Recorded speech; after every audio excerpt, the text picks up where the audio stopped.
سلام علیکم رحمت الله. یک ساعت پس انشالله نماز تراویح می شود. خیلی گل زور کرده سر مقصد علامتی که تراویح می شود و روزه ای. خداوند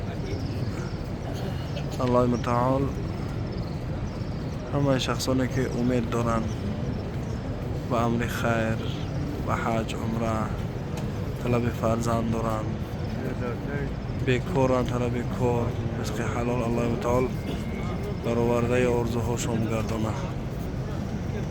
و خوشحالشون بگردانه، سربلند بگردانه.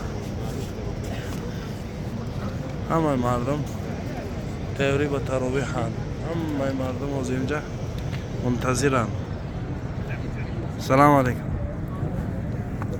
كيف حالك؟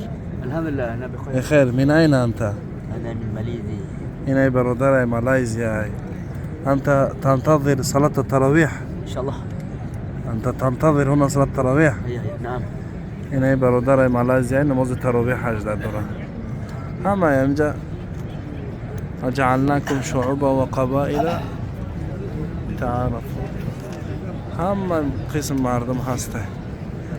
هما همین مدگه برای چیز نه تاجیکستان مدگه